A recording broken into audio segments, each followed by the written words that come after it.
Welcome to the Sunshine Parenting Podcast. My name is Audrey Monkey, and I am your host. For more than 3 decades, I've been a summer camp director, and I've had the privilege of working with thousands of children, teenagers, young adult counselors, and parents. I really enjoy sharing stories, tips, and ideas to help others who care about young people raise a generation of kind, self-reliant, optimistic kids who become thriving adults. If you're interested in summer camp, parenting, or happiness, you've come to the right place. In episode 50, I'm talking with KJ Dell'Antonia, author of How to Be a Happier Parent, Raising a Family, Having a Life, and Loving Almost Every Minute.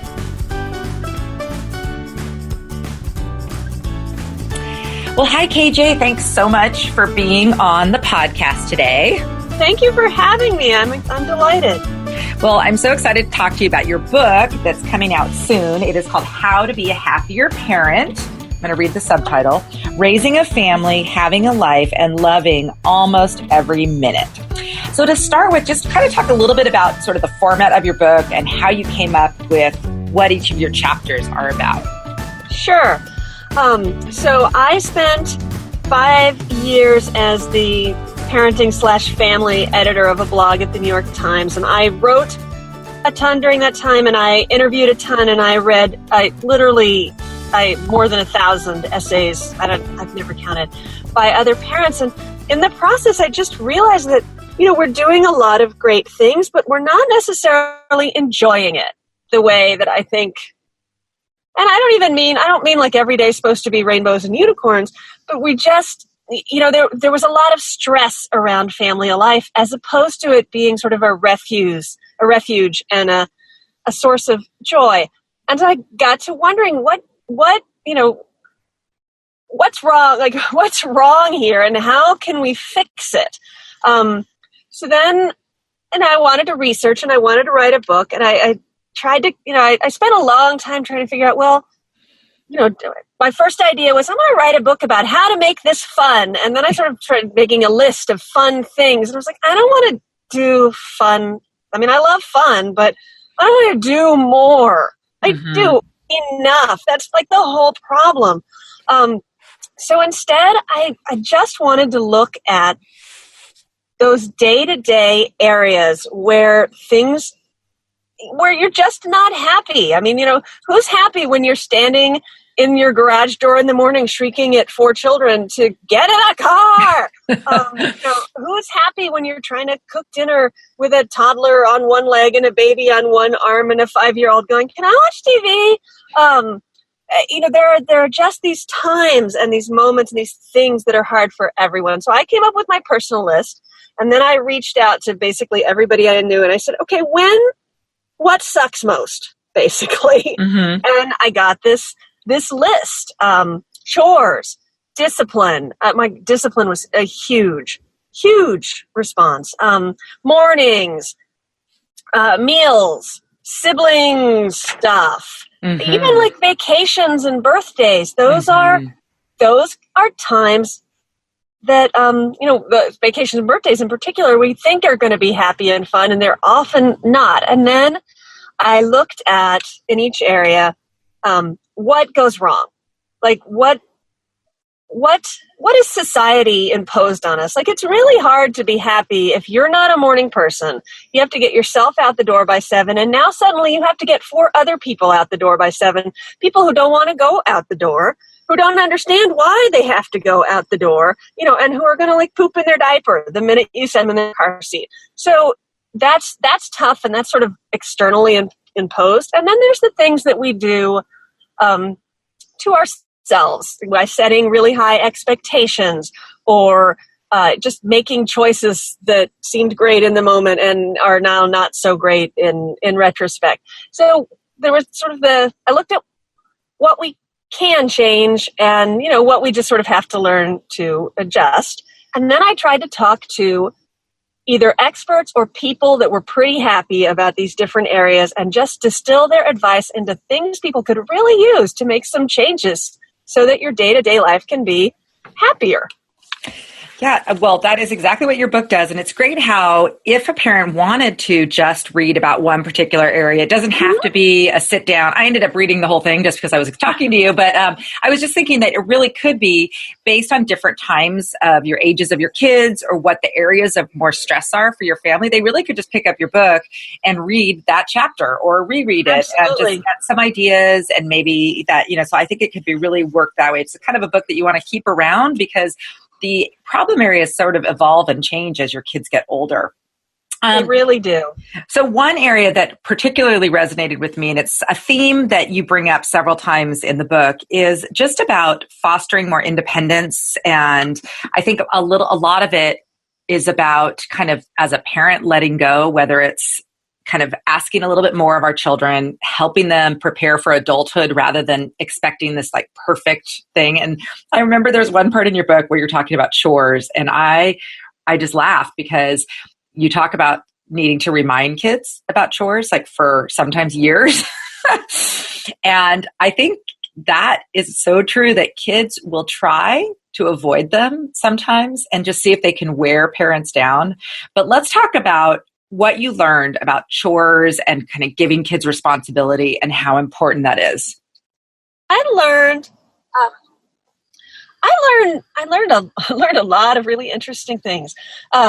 So one of the biggest things I learned is that, well, there are so many, like I want to just say them all because they were huge.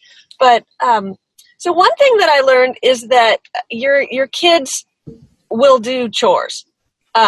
And any method that you choose to use can persuade your kids, can get your kids to do chores. You can have a star chart. You can pay them to do chores. You can take money away if they don't do chores. You can, agree to perform a dance if they do their chores. It doesn't make any difference. What really makes the difference is that you actually do it. Mm-hmm. Follow through. The really annoying thing about whether or not your kids do chores, it is not on them. It is on us. And parents who really either require that their kids do chores or alternatively actively need for their kids to do chores, those kids do chores. They just do. So the miserable part about the fact that my kids don't always do all the chores that I want is that that's really entirely, like I can't put that on them. I can't put that on society. Well, a little bit, because the fact that most kids are not expected to do chores, that a lot of us put homework ahead of chores or sports ahead of chores, or just feel like, or have housekeepers, which I have somebody who cleans my house, and that is fantastic. But, it's still important for our kids to do work. Anyway, if your kids are in an environment where no other kids are doing chores, that's going to make it harder. But still, if you insist, if you repeat, if you require, if you enforce, your kids will do chores. So that was one thing that I learned. Another thing that I learned that was kind of by the by was that the people who did this successfully, this was kind of interesting, every single person I talked to who was like, yeah, my kids do chores and it's pretty much fine, other than the ones who, like I said, needed it for one reason or another. All right, not quite every single person, but a bunch of them, they gave their kid a chore for a year. Not like a week, not an alternating every day, the wheel rotate. And believe me, I've had that wheel, but for a year. And so we've tried that in our family this year, and it has worked. And then the last thing that has been a big change for us around chores is separating it into these two different things. There are two things going on here. You really want your kids to help out, right? And you're going to be happier. Like, nobody's happy when they're cleaning the kitchen and everyone is laying around with their feet up on the table watching you. This is not a happy making thing. So you want help. That's one piece of the puzzle. It would be nice if they helped without being asked, but that has to be like totally separate. Those are two different things. Yeah, I really like that part because, of course, I always want my kids to do things cheerfully and without being asked. However, that's not realistic. And it was funny. I think you read Catherine Perelman's, isn't it? Ignore It. the book. Yes. It's so good. And I think you sort of allude to this too. If your kids are doing chores and maybe they're nonverbals, let's just say, are not positive as they do the chore, you just ignore it. You just ignore it, because I used to be like, well, gosh, be cheerful as you do these. And now it's so funny because my kids, they are, teenage boys, they do the dishes every night, and they have it split up. Like, one does the hand washing of the pots and pans, and one gets everything in the dishwasher and then does the counters. And they're very efficient. They're very good at it. And they don't actually need to be reminded to do that, because it's been, like you said, it's kind of like it's been years, that they've been doing it, and they both do it. And the only exception that they don't need to do that is if they cook dinner. So if they, make tacos and make dinner, then they're off the hook for dishes, because that's kind of our thing. If you cooked, you don't have to do the dishes or whatever. Sure. But yeah, sometimes, they're actually pretty good now, because they just know it's not like they're having a bad attitude is not going to make me say, well, just forget it, I'll do it. They know that won't happen. So they're pretty good. Right. There was a time where I could see they were just, one of them in particular was kind of pushing to see if I'm crabby enough about this, will mom just say, oh, forget it, go. I'll do it. Right. And it's funny. I like how you talk about that you can expect chores and you can make them do it. You can't force them to be happy about it or be super pleasant. But eventually, if you're consistent, they're just going to do it. That's right. They don't have to like it, but they do have to do it. Yes. And there's a quote in your book that you said, I quote, "You're not raising future adults. You are raising future adults, not perfect children." And I think that falls under that category. So we need future adults who know how to clean up a kitchen. They don't have to be, that's right. What they need to do how to do it. The perfect child would be smiling and, oh, I love helping in the kitchen, which that, rarely exists. And probably wearing a really cute apron. Yes, exactly. Smiling and asking, what else can I do, Mom, to help you out today? Yeah. So that I thought was really good. And I do think it's really worthwhile for parents to make this a priority, even if it's just 1 or 2 chores a day. When you were talking about housekeeping, one trick that I've done in my house is my kids happen to now, because we only 2 are still at home out of the 5, they have their own bathrooms. Even though I have a housekeeper, I tell her not to go in there, because I deserve it. I'm working and using. Right. So it's funny. I was very specific with the housekeeper. I said, don't go in this room or this room. These are, whatever. And so that's worked out. And then the other thing with laundry for my kids that's worked really well is everyone just does their own. And so they do the whole process themselves from start to finish, fold and put away. And so it's not by year, but it's all the time. So again, it's just one of those things that's ended up being pretty just standard. Everyone knows. And I do there's a few that need the little reminder that, this needs to be done by 4 p.m. today if you want to do X, Y, Z. And then others just do it because it's habit now. But so I don't know. I funny because at camp, so the kids all do chores very cheerfully and willingly at camp because they're with a group and they're with their counselor and they want to please the counselor. And there was a part of your book where you talked about one of the methods that can help you be a happier parent is to let someone else teach them something. So why don't you talk a little bit about that and kind of what you learned about that aspect of how sometimes it's okay to sort of let one part of something that you want your kid to learn be done by someone else. So that fits into the category for me of letting them be, they are a separate person from you. You don't have to, you're not responsible for every element of their humanity. You don't have to be the one who teaches them everything. So one of the things that I suggest when your kids are involved in a sport or an activity is just, take some time and sit back. If you want, frankly, I suggest that you go somewhere else, but that's a different, if you need to be there, enjoy watching your kid interact with another human being and either cheerfully do what they ask or not, and letting that person deal with it. Don't sort of be taking notes and when we get home, I'm going to talk to Junior about how he treated. I mean, sometimes that's necessary, but, a lot of the time you can leave that in the space of somebody else, and other people are often going to be more successful. It's an oddity of my personal family life that we run a horse barn, which is managed by other people and goodness knows the lessons are taught by someone else. But my kids work there every morning before school, which sounds idyllic and is mostly not. And literally yesterday, the barn manager who lives down there said, no offense, but because I was telling her I would not be there this morning because I'm partly because I'm with you. Right. She said, no offense, but your kids work a lot better when you're not here. Mm-hmm. It's just like, this does not surprise me at all. And there have been other things. I could not teach my oldest to ski, although I can teach kids to ski, because when I was teaching him to ski, he became a wet noodle. Mm-hmm. Mm-hmm. And it's hard to teach a noodle to ski. They just don't have the skills. But when other people, he's 17 and he's an amazing skier, way better than me. But that required someone else. Mm-hmm. Yep.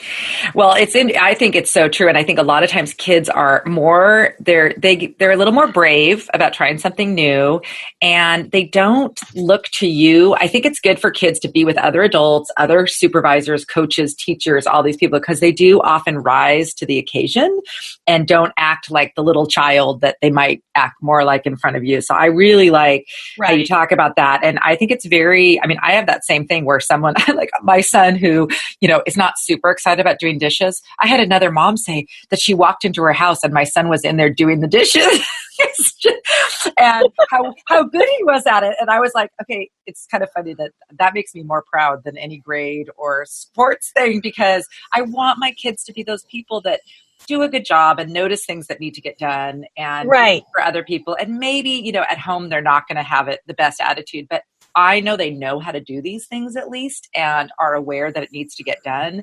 So, at least that made me feel really good that at least out in the world, other people are seeing this, this capable kid. Right. And it does take a long time. Yes. You talked about the habit of laundry and that taking years. Everybody I talk to with chores, have said it takes years. It took more than a year for at least one of my kids to learn to say thank you to people that help. But I just, every single time. And I was laughing because I get really proud, like when we eat in the kind of place where you go to the counter and you get your food and then you eat it. And then at the end, my kids are always like, where do we where do we throw this stuff away? They would never and a lot of times the answer sometimes is they actually want you to leave it. Right. But they finally, and my kids are 12, I would say 14 and 16.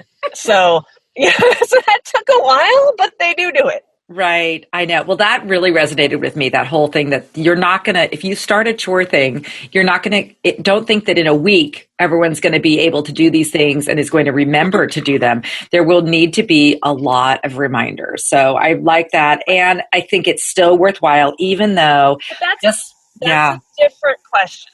Mm. And, it's also okay that there are some things where you just teach them how and then they don't actually do it. Mm-hmm.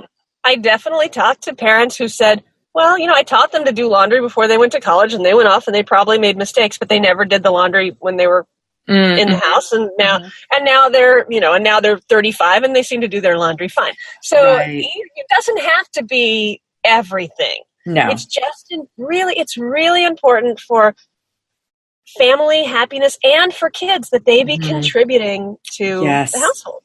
Yeah, they need purpose. And I think especially as they get older, they're capable of doing more. And, when you're both working, your parent, two working parents or a lot of single parents, oh my gosh, they need that help. Everybody needs to contribute in the household to make it function, or people won't get sleep. So this is a good segue into some of the things that you discovered in terms of how to be a happier parent have to do more with your own habits and how you do things.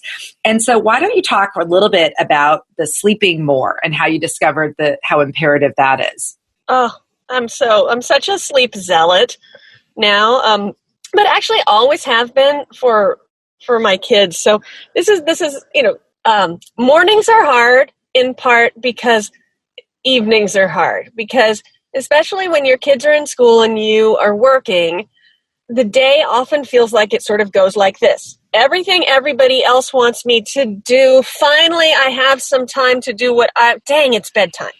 Mm-hmm. And that's tough. And that that often goes for kids as they get older as well. But if you don't have trouble sleeping and you don't have an infant, to go to bed 8 hours before you expect to get up, it's huge. It makes this enormous difference. And there's all kinds of studies around wonderful things that it does for us as people. But just to look at the parenting front, it makes you more patient.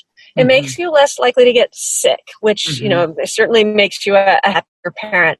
You're easier with your kids, and that often that's just easier in yourself. I'm like sort of patting myself on the heart right now. I'm 51 now. I can't survive anymore like I used to 10 years ago when I would get the kids to bed and then I'd do another couple hours of work and I'd stay up really late several nights a week and, try to, get like 6 hours of sleep. I can't do that anymore. So I've had to put in new habits for myself, which include turning off computers and phones by like 8 p.m. and getting in bed and reading every night. So I'm looking forward to that. And that's something that I like doing. So it's kind of like a fun activity in the evening or whatever, but this is so critical. So I hope any parents who are not getting enough sleep get that good advice from you that one habit could change everything in their home. Well, and just say, if you have an infant or a toddler who's not sleeping yet, it's not your fault. You can't. Right. There are moments in life when we can't control this and we can't get what we need. So make sure that when you can get the sleep, you do. And if you can find if you have a partner, trade off. If you can find somebody to help you, there's horrible research about how much sleep you lose in your child's first year of infancy, which can then lead us into all kinds of extra reasons why maybe we shouldn't necessarily have to go and work a paying job during that time. Right. But, that's someone I know calls that a season of sacrifice. Your season of sacrifice. Yeah, sure. Okay, so I just want to end with this one thing that you brought up several times in the book, and it just has to do with kind of your outlook and how you go through all of this whole parenting, these busy years and all the things that are going on. You talk about soaking in the good and sort of changing your own outlook that, whether it's your kids who were fighting about something or some of the things that you just learned about sort of how as a parent you can just change your own outlook and then it kind of makes everything better for your family. Our brains are really trained to be reactive and to make note of the negative because the negative is the stuff that can harm us, right? So it makes complete sense that you're going to remember, the edge of the cliff and that time you got awfully close to it more than the sunset that you were trying to look at the time. I mean, that's important. But we live in a lovely modern world where the cliffs are fairly few and far between. So it's really important to sort of take the time to look around at the good moments or even the halfway decent moments or just the times when nothing is going wrong and remind your brain, remind yourself, this is good. This is what I wanted. This is what the good stuff feels like.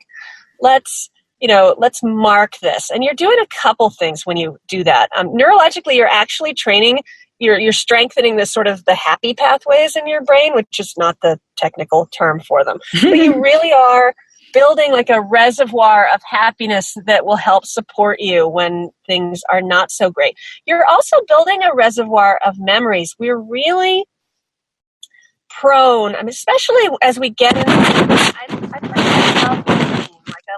I love having things go pretty much the same way. I love feeling like there's a flow to my days. But the peril of that is that they all run together.